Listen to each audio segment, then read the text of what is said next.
라는 제목을 가지고 말씀 살피고자 합니다.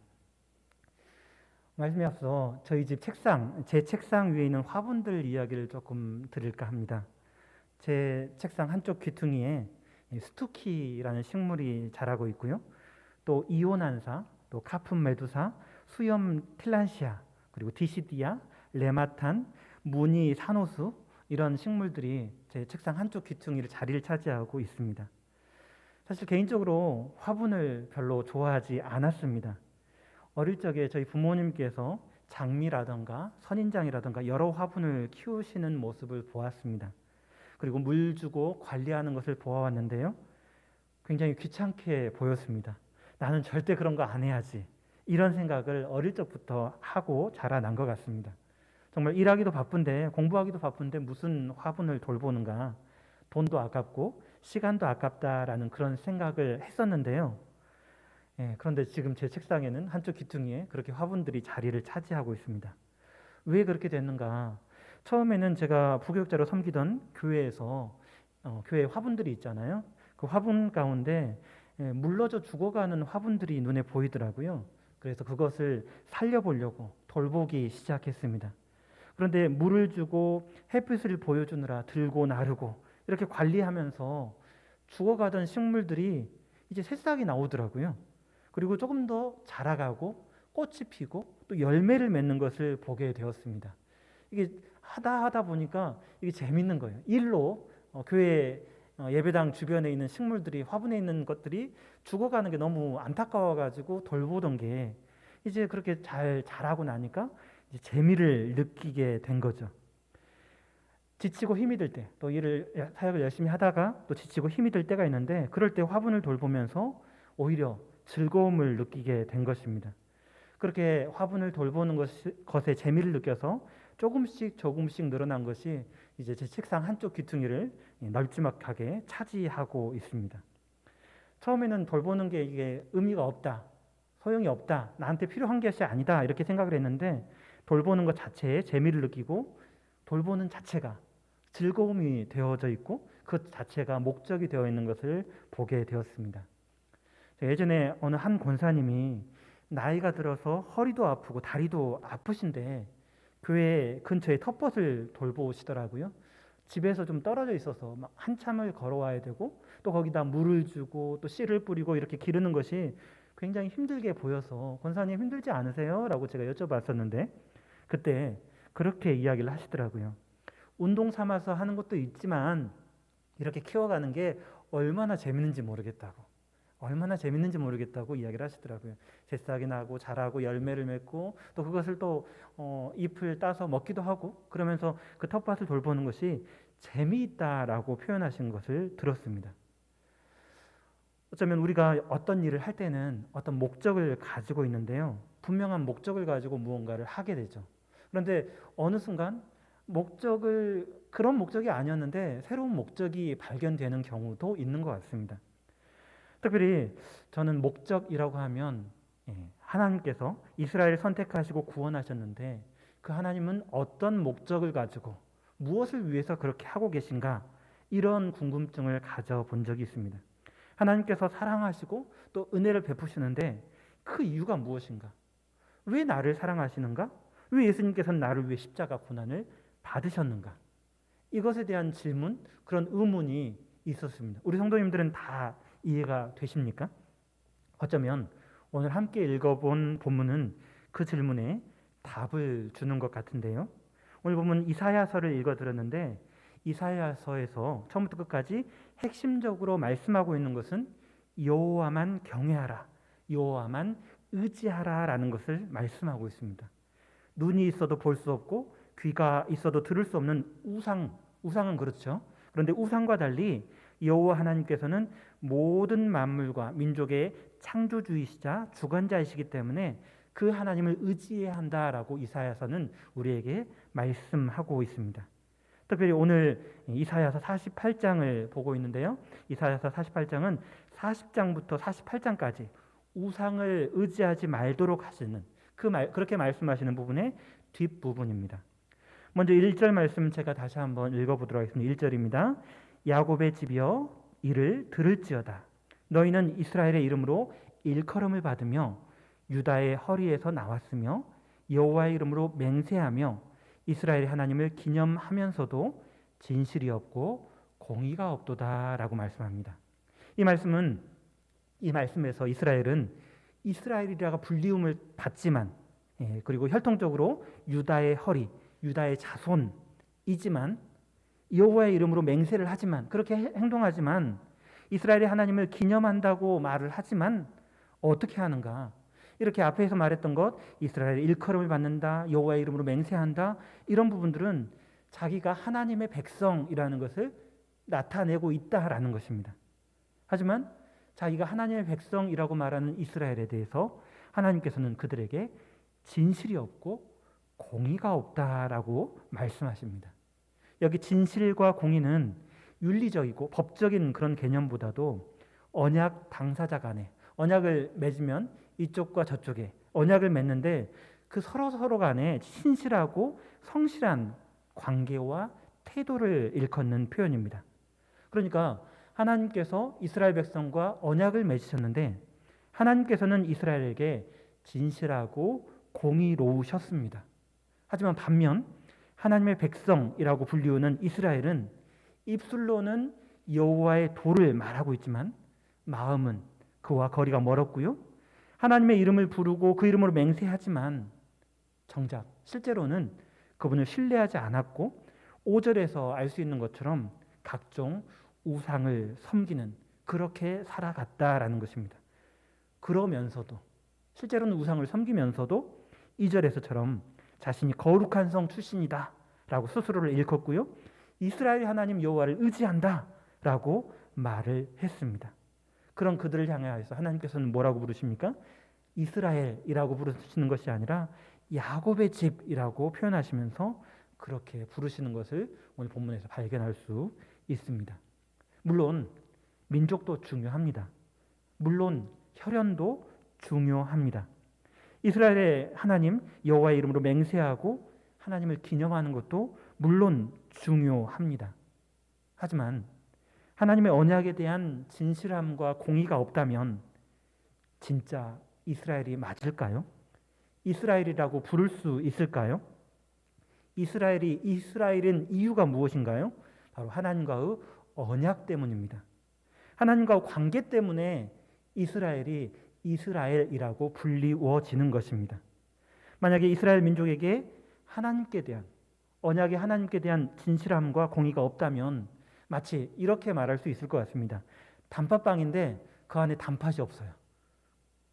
겉모양은 단팥빵인데 안에 단팥이 없는 것과 똑같은 거라는 거죠.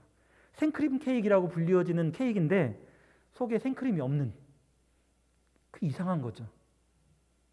하나님께서는 그 이스라엘에 대해서 이스라엘에게 그렇게 말씀하시는 겁니다. 진실이 없고 공의가 없다. 너희는 분명히 나와 언약 맺은 언약 백성인데 언약 백성인 것처럼 행동하고 말하는데 실제로는 그 속에 진실이 없고 공의가 없다라고 말씀하시는 것입니다. 계속해서 3절 말씀 보십시오. 이렇게 말씀하고 있습니다. 내가 예로부터 처음 일들을 알게 하였고 내 입에서 그것들이 나갔으며 또 내가 그것들을 듣게 하였고 내가 호련히 행하여 그 일들이 이루어졌느니라 라고 말씀하십니다. 여기 예로부터라는 말은 하나님께서 이스라엘을 위해서 행하셨던 일들이 그냥 임의대로 하나님 마음대로 하신 것이 아니라는 거죠. 어쩌다 보니까 그렇게 된 일이 아니다라는 것을 말해줍니다. 하나님께서 미리 알게 하신 그 일들은 이미 오래전부터 예고하신 하나님의 주권과 섭리의 결과로 이루어진 일들이다라는 것입니다. 하나님께서는 이스라엘에게 일어날 일들, 앞으로 이렇게 될 것이다라는 것을 처음부터 미리미리 예고하시고 작정하신 때에 이루심으로써 4절 말씀처럼 완고한 이스라엘이 더 이상 자신들의 불신앙과 불순종에 대해서 핑계하지 못하도록, 또 하나님 모든 역사를 결정하고 이끌어 오셨음을 부정하지 못하게 하셨습니다. 이스라엘 역사 가운데 보시면 창세기부터 쭉 읽어가시다 보면 400년 이후에 될 일들을 하나님께서 미리 말씀하시고 계신 부분들이 나타납니다. 그 이후에 그 이후까지도 하나님께서 선지자를 통해서 또 믿음의 조상들을 통해서 예언하시고 말씀하시고 그것들을 이루어 가시는 것을 창세기부터 쭉 읽어 가시다 보면 발견하게 됩니다. 하나님께서 그렇게 일하셨다라는 거예요. 이를 통해서 하나님께서 말씀하신 그 말씀, 그 예언의 진정성과 또 예언을 성취시키는 하나님 자신의 능력을 나타낼 뿐만 아니라 이스라엘이 만들고 또 섬기고 있는 그 우상들이 얼마나 헛된 것인가, 허망한 것인가를 나타내시는 것이죠. 그래서 6절 말씀을 보시도록 하겠습니다. 하나님께서는 이스라엘의 오랜 고집과 패역에도 불구하고 그들을 위해서 새 일을 계획하시고 그들에게 약속하십니다. 여기서 새 일이라는 것, 즉 이스라엘이 이전에 알지 못하던 은비한 일이라는 것은 이 역사 가운데 살펴볼 때 이 바벨론의 멸망과 이스라엘 백성의, 이스라엘 민족의 귀환을 내용으로 하는 하나님의 구원의 역사를 가리키는 내용으로 볼 수 있습니다. 하나님께서는 유대인들이 전혀 예상하지 못한 방식으로, 유대인들이 자기 힘과 능력으로 구원을 얻는 그런 것이 아니라 오히려 이방 왕 고레스를 통한 해방을 하나님께서 이루셨죠. 그것에 대해서 지금 말씀하고 계시는 것입니다. 이스라엘은 예루살렘과 유다에 대한 하나님께서 선지자를 통해서 예고했던 그 심판이 현실로 되는 것을 경험하게 될 것이고요. 하나님은 이를 통해서 자신이 이 모든 역사의 주관자이심을 보이신다라는 것입니다.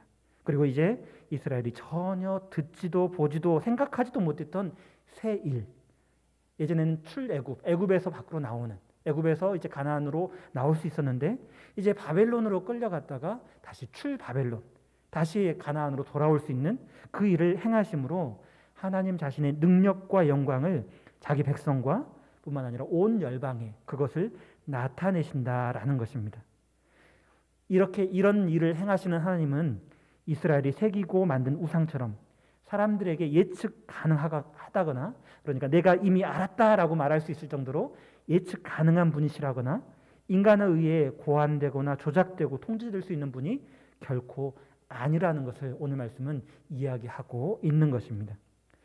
그 하나님의 말씀을 받은 야곱의 집은 어떻게 될까요? 이스라엘 백성들은 당연히 듣고 보고 그 하나님께서 이루어 가신 그 일들을 듣고 보고 그 일에 대해서 선전하고 자랑해야 할 것입니다. 그런데 이스라엘 상태는 그렇지 않았습니다. 8절 말씀인데요. 8절 말씀이 이렇게 말씀하고 있습니다. 내가 과연 듣지도 못하였고 알지도 못하였으며 내 귀가 옛적부터 열리지 못하였나니 이는 내가 정녕 배신하여 모태에서부터 내가 배역한 자라 불린 줄을 내가 알았음이라 라고 말씀하십니다. 여기 내 귀가 옛적부터 열리지 못하였다라는 것, 그리고 모태에서부터 배역한 자였다라는 말은 이스라엘이 오랜 역사 가운데서 계속해서 해왔던 배반과 반역을 암시하는 내용입니다. 하나님께서는 모태에서부터 이스라엘을 선택하셨지만 이사야 46장 3절에 하나님께서 모태에서부터 그렇게 선택하셨다라고 말씀하십니다. 그럼에도 불구하고 이스라엘은 모태에서부터 하나님을 거역하며 불순종했다라는 것입니다. 이것은 분명 하나님의 변함없는 신실하심과 극명하게 대조되는 이스라엘의 고질적인 배신과 패역을 나타내는 것이죠. 하나님께서는 옛부터 이스라엘이 하나님을 저버리고 우상과 열강을 숭배하고 의지하면 그럴 때마다 아무리 사랑하는 이스라엘 백성이라 할지라도, 하나님께서 사랑하는 백성이라 할지라도 멸망할 것을 경고하셨고요. 선지자들을 통해서 계속해서 그렇게 하면 멸망할 것이다 라고 경고하셨고 마침내 때가 되었을 때 그렇게 결행하셨습니다. 이스라엘이 멸망하게 되는 그 역사를 이루어 가셨습니다. 그럼에도 불구하고 이스라엘은 듣지도 믿지도 않았다라는 것입니다. 내 귀에 좋은 이야기, 정말 내 귀에 달콤한 그런 이야기들은 열심히 찾아서 듣지만 하나님께서 자기 백성을 사랑하셔서 말씀하신 그 말씀들에 대해서는 오히려 외면해 버렸다라는 것입니다. 하나님은 강대국을 의지하지 말고 여호와 하나님을 의지하라, 선지자를 통해서 계속해서 말씀하셨지만 이스라엘 백성들은 보이지 아니한 하나님이 아니라 눈에 보이는 애굽을 의지했고 눈에 보이는 강대국을 의지했습니다. 그리고 그 결과가 어떻게 되는가? 성경의 역사 가운데, 이스라엘 역사 가운데 그것이 분명하게 드러나죠. 굉장히 처참하고 비참한 결과로 다가오게 되었습니다. 그런데 이보다 더 심각한 문제는 이제 하나님께서 다시 약속을 주시는데 바벨론이 멸망할 것이고 이스라엘이 회복될 것이다 라고 하나님께서는 이사야 선지자를 통해서 말씀해 주시는데 그 약속에 대해서조차도 여전히 이전과 똑같은 반응으로 반응하고 있다라는 것입니다. 전에도 듣지 않고 들어도 믿지 않는다면 이제 이스라엘에게 무엇이 남아있을까요? 이제 구제불능의 절망과 파멸밖에 남지 않은 것이죠. 더 늦기 전에 이제부터라도 하나님의 말씀을 들어야 산다는 것을 이스라엘은 깨달아야만 했습니다. 계속해서 하나님께서는 말씀하십니다. 9절에 이렇게 말씀하시는데 9절 말씀 함께 읽어보도록 하겠습니다. 9절입니다. 내 이름을 위하여 내가 노하기를 더디할 것이며 내 영광을 위하여 내가 참고 너를 멸절하지 아니하리라. 아멘. 하나님께서는 지금 앞에서부터 계속해서 말하여진 그 이스라엘 백성들, 정말 구제불능이라고 말할 수밖에 없는 그 이스라엘 백성들에게 노를 참고 또 끝내는 그들을 구원하시는 그 이유가 무엇인가를 말씀하십니다. 앞에서 계속해서 말씀되어진 이스라엘 백성, 이스라엘의 백성이라고 불려질 만한 그런 자격도 없는 야곱이라고 불려질 수 있는 진실과 인애가 없는 그 이스라엘 백성들에 대해서 그럼에도 불구하고 노여움을 참으시는 이유가 무엇인가? 그 백성들에게, 하나님의 백성들에게 구원받을 만한 어떤 자격이 있어서가 아니다라고 말씀하시는 겁니다. 그리고 그 이유가 무엇인가? 하나님 자신의 이름 때문이라고 오늘 본문은 이야기하고 있습니다. 그러니까 그들에게, 이스라엘 백성들에게, 하나님 백성들에게 어떤 자격이 있어서가 아니라 하나님 자신의 이름과 영광을 위해서 노여움을 참으시고 이스라엘을 멸망시키지 않으신다라는 것입니다. 그러니까 이 말씀은 다시 표현하자면 하나님께서 행하시는 이 새 일, 그 일이 이스라엘의 반응에 따라서 그 반응에 의존적이지 않다는 것을 오늘 본문은 이야기해주고 있다라는 것입니다. 같은 내용을 11절에서 반복하고 있습니다. 11절 말씀에 제가 읽어드리도록 하겠습니다. 나는 나를 위하여 이를 이룰 것이라. 어찌 내 이름을 욕되게 하리요 내 영광을 다른 자에게 주지 아니하리라. 아멘. 하나님께서는 여기서 나를 위하여를 반복해서 말씀하십니다. 하나님께서 이루어 가실 새로운 일, 그 구원의 일이 어떻게 가능하고 또 누구를 위해서 이스라엘을 구원하시는가를 분명하게 밝히고 계신 것입니다. 앞에서도 말씀드렸지만 이스라엘 민족이 그런 자격이 있기 때문이 아니라는 것입니다. 그들이 회개했기 때문도 아니고요. 또 언젠가 회개할 것이기 때문도 아니다라는 것입니다. 바로 하나님께서는 자기의 이름과 영광을 위해 모태로부터 배역한 이스라엘을 끝끝내 멸절치 않으시고 오래 참고 기다리시며 마침내 구원을 이루어 가신다라는 것입니다. 왜 그렇게 하시나요? 다함이 없는 하나님의 긍휼, 자비 때문이다라는 것입니다. 이스라엘을 풀무불과 같은 고난 속에서 연단하여서 하나님을 찬미할 새 백성으로 창조하시려는 하나님 자신의, 하나님 그분의 확고한 의지와 열심 때문에 그것을 이루어 가신다라는 것입니다. 제가 처음에 제 책상 위에 있는 화분 이야기를 하면서 말씀드렸습니다. 어떤 일을 하기 위해서는 분명한 목적이 있다라고요. 그래서 하나님께서는 왜 나를 사랑하시는가? 왜 예수님께서는 나를 위해 십자가의 고난을 받으셨는가에 대한 질문을 드렸습니다. 얼마 전에 겨자씨의 비유를 제가 말씀드렸죠. 왜 밭의 주인은 겨자씨 하나를 자기 밭에 심었는가? 또 우리 잘 아는 시편 1편에 복 있는 사람, 이 복 있는 사람은 마치 시냇가에 심겨진 나무와 같다고 했는데 이 심겨진 나무입니다. 그냥 심어져 있는 그대로 있는 것이 아니라 옮겨져서 심겨진 나무입니다. 왜 하나님께서는 그 사람을 시냇가에 심겨진 나무처럼 그렇게 시냇가에 심으셨는가? 오늘 말씀이 그 답을 말씀해 줍니다. 바로 하나님의 이름을 위해, 하나님의 영광을 위해 하나님께서는 그렇게 하신다라는 것입니다. 하나님이 원래 그런 분이시기 때문에, 그런 존재이시기 때문에 그렇게 행하셨다라는 것입니다. 잘 아시는 요한복음 3장 16절에 이렇게 말씀합니다. 하나님이 세상을 이처럼 사랑하사 독생자를 주셨으니 이는 저를 믿는 자마다 멸망하지 않고 영생을 얻게 하려 하심이라. 아주 유명하고 잘 아시는 말씀이죠. 하나님께서 이 세상을 사랑하시는데 독생자를 주시기까지 그렇게 사랑하신다라고 말씀하는데 왜 그렇게 하시는 걸까요? 왜 하나님께서 그렇게 독생자를 내어주기까지 그렇게 우리를 사랑하시는 걸까요? 우리가 잘 아는 요한일서 말씀에서 노래하는 것처럼 하나님 당신은 사랑이시기 때문이다라는 것입니다. 하나님 존재 자체가 그렇게 사랑하시는 존재이시라는 것입니다. 오늘 말씀에서 하나님의 말씀대로 이스라엘은 바벨론 포로로 끌려갔다가 다시 때가 되어서 다시 이스라엘로 예루살렘으로 돌아오게 되고요.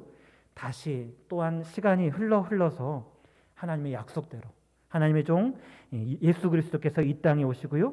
십자가에서 죽으시고 부활하심으로 우리의 구원을 이루셨습니다. 그리고 에베소서 2장에서는 이에 대해서 이렇게 말씀하는데요. 제가 에베소서 2장 4절부터 9절까지 읽어드리도록 하겠습니다. 긍휼에 풍성하신 하나님이 우리를 사랑하신 그 큰 사랑을 인하여 허물로 죽은 우리를 그리스도와 함께 살리셨고 너희가 은혜로 구원을 얻은 것이라. 또 함께 일으키사 그리스도 예수 안에서 함께 하늘에 앉히시니 이는 그리스도 예수 안에서 우리에게 자비하심으로써 그 은혜의 지극히 풍성함을 오는 여러 세대에 나타내려 하심이니라. 너희가 그 은혜를 인하여 믿음으로 말미암아 구원을 얻었나니 이것이 너희에게서 난 것이 아니요 하나님의 선물이라. 행위에서 난 것이 아니니 이는 누구든지 자랑치 못하게 함이니라. 아멘. 하나님께서 왜 그렇게 우리를 사랑하셨습니까? 긍휼에 풍성하신 하나님 우리를 사랑하신 이유가 무엇인가요? 하나님 자신이 사랑이시기 때문에 그 큰 사랑 때문에 그 은혜 때문에 우리가 구원을 얻었다라는 것입니다. 내가 무엇을 자랑할 만한 내세울 만한 무언가를 가지고 있어서가 아니라 내가 주일 성수를 잘해서가 아니라 내가 이웃들에게 친절해서 이렇게 은혜를 받는 것이 아니라 내가 전도를 열심히 해서 이렇게 은혜를 받은 것이 아니라 물론 제가 이렇게 말씀드린다고 해서 전도하지 마십시오. 친절하게 대하지 마십시오. 이런 말이 아닙니다. 주일 성수도 열심히 하시고요. 전도도 열심히 하시고 친절하게 잘 대하시기 바랍니다. 하지만 그것 때문에 물론 그렇게 해야 되겠지만 그것 때문에 우리가 하나님께 은혜를 받았다라고 말할 수 없다라는 것입니다. 혹시 만약 그렇게 생각하고 그렇게 말하고 있다면 내가 뭘 잘해서 하나님께서 은혜를 베풀어 주셨어요 라고 이야기하고 있다면 오늘 말씀에 이스라엘 백성들에게 하나님께서 말씀하시는 것처럼 오히려 야곱의 집이라고 진실과 공의가 없다라고 책망하실 수도 있을 것 같습니다. 물론 중요합니다. 주일 성수도 중요하고요. 이웃사랑 친절하게 대하는 것도 굉장히 좋고 필요합니다. 전도도 열심히 하십시오. 잘 하시기 바랍니다. 하지만 그게 하나님께서 우리에게 은혜를 베푸시는 그 은혜의 이유가 아니다라는 것입니다. 하나님께서 우리를 사랑하시고 은혜를 베풀으시는 이유가 무엇인가? 그 이유는 하나님의 존재에 있고요. 하나님의 영광에 있고요. 하나님의 이름을 위해서 바로 하나님의 이름을 위해서 하나님께서 우리에게 은혜를 베푸셨고 또한 계속하여서 베풀어 가실 것이다 라는 것을 오늘 본문은 우리에게 이야기하고 있습니다. 그 하나님 앞에서 우리는 자랑할 것이 없습니다. 하나님 제가 무엇을 잘해서 이렇게 은혜를 받고 있지요 라고 결코 말할 수 없다라는 것입니다. 우리는 하나님 앞에서 하나님께서 우리에게 주권적으로 베풀어 주신 그 은혜에 감사하고 우리에게 은혜 주신 하나님 앞에서 부족하지만 연약하지만 그럼에도 불구하고 하나님의 백성답게 진실과 공의를 가지고 하나님의 언약을 받은 존재로서 하나님 앞에서 말씀을 겸손히 듣고 또 듣고 순종하는 그런 태도로 나아가야 한다라는 것입니다. 그것이 바로 진실과 공의로 하나님의 언약 앞에 서는 태도라는 것입니다. 말씀 외 찬양으로 찬송가 301장을 함께 찬양 드리고 싶은데요. 그 가사처럼 우리는 몸도 마음도 연약하지만 정말 은혜 받을 자격 하나도 없지만 그럼에도 불구하고 은혜 주시고 보살펴 주시는 주님의 은혜를 의지하며 살아가는 우리의 삶이 되기를 소원합니다. 또 주님께서 예배하신 고향집에 돌아가기까지 주님의 손 붙잡고 하루하루 그 은혜에 감사하며 그 하나님의 언약 앞에 진실과 공의를 가지고 하나님의 말씀 듣고 순종하며 살아가시는 우리 풍암전원교회 성도님 되시기를 축원합니다. 시간 기도하고